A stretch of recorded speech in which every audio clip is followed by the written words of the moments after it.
राधे राधे सभी को। Welcome to my channel the teacher life. चलिए इस पे हम सीटेट का प्रैक्टिस करते हैं।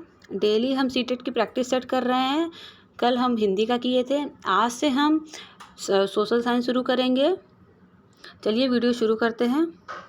इसी बुक से मैं कराती हूँ सीटेट के प्रैक्टिस सेट। आइए पहला क्वेश्चन देखते हैं आज का। निम्नलिखित में से कौन सा बाजार शब्दावली की व्याख्या करता है? मतलब बाजार शब्द की व्याख्या कौन करता है? इसका आंसर दीजिए आप लोग। इसका आंसर डी हो जाएगा। एक स्थानीय जगह जहां उद्योग स्थापित करने की अनुकूलित प्रेरक स्थितियां होती हैं। चलिए अगले क्वेश्चन की ओर बढ़ते हैं।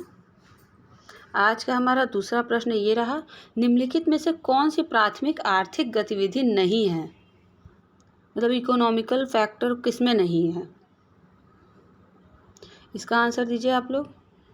इसका आंसर बी हो जाएगा, व्यापार। सीटेट में आप लोग एलिमिनेशन मेथड का यूज़ ज़रूर करें कि मतलब जो ऑप्शन नहीं लगता हो कि होगा नहीं, उसको फटाक से निकाल दें।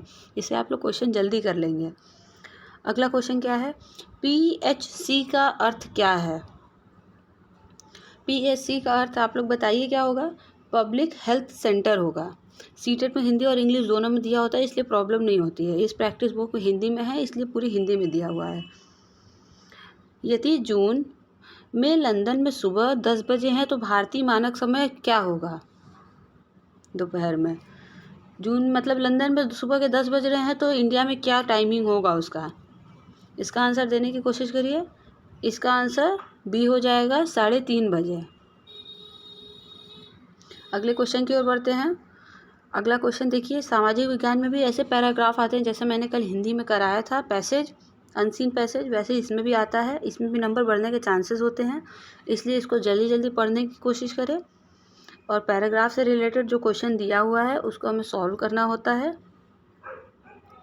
इसको आप लोग एक बार पढ़ लीजिएगा। इसका रिलेटेड क्वेश्चन ये रहा। क्वेश्चन है, महिलाओं के अधिकारों के संबंध में निम्नलिखित में से कौन सा कथन दिए गए अनुच्छेद के आधार पर गलत है? ध्यान दीजिएगा, ये गलत वाले प्रश्न बहुत पूछता है सीटेट में, और इसी पे लोग जल्दीबाजी में गलत कर देते हैं, इसलिए गलत वाले क्वेश्चन पे ज़्यादा ध्यान देना है। इसका आंसर बताइए। इसका आंसर सी हो जाएगा, महिलाओं के लेखन को सराहा नहीं गया। इस पैसेज के हिसाब से जो आंसर दिया होगा वो आपको करना होगा। अगला क्वेश्चन की ओर बढ़ते हैं। एक बार आप लोग क्वेश्चन पढ़ लीजिए, फिर मैं ऑप्शन दिखा दूंगी इसका है, भारत के राष्ट्रीय आंदोलनों के नेताओं द्वारा प्रयुक्त रणनीति से संबंध ऊपर दिए गए सारांश के आधार पर निम्नलिखित में से कौन सा सबसे बेहतर निष्कर्ष निकाला जा सकता है? ऊपर जो पैसेज दिया उसके हिसाब से हमें बताना है इसमें कि उसका कंक्लूजन क्या हो सकता है। इसका आंसर देने की कोशिश करिए आप लोग। इसका आंसर सी हो जाएगा, राष्ट्रवादी नेताओं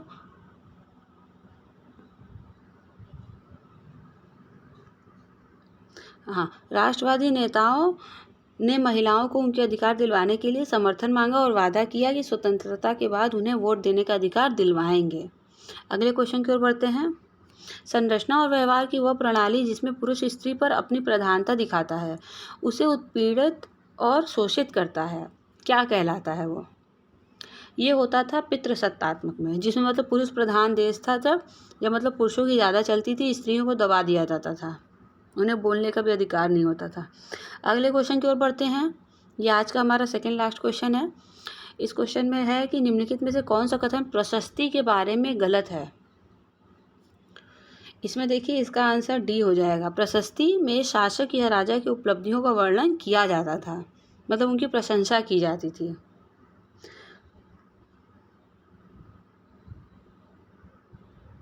आइए ये क्वेश्चन देखते हैं। निम्नलिखित में से कौन सा कथन सामाजिक विज्ञापन का उद्देश्य नहीं है?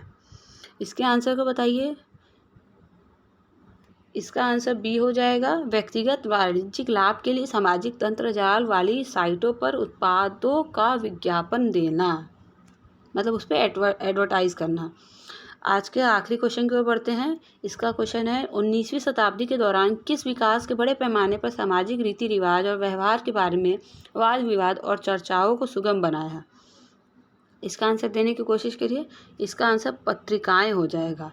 मतलब इसके थ्रू सब रीति रिवाज और व्यवहार के बारे में बताने की कोशिश किया था। आज के लिए इतना ही। डेली आप लोग को रोज़ प्रैक्टिस सेट मिलता रहेगा। अगर आप लोग को वीडियो थोड़ी सी भी अच्छी लगती हो तो आप लोग लाइक करें, सब्सक्राइब करें, कमेंट करके बताइए कि कितने क्वेश्चन आप लोगों ने सही किए हैं। आज के लिए इतना ही। धन्यवाद।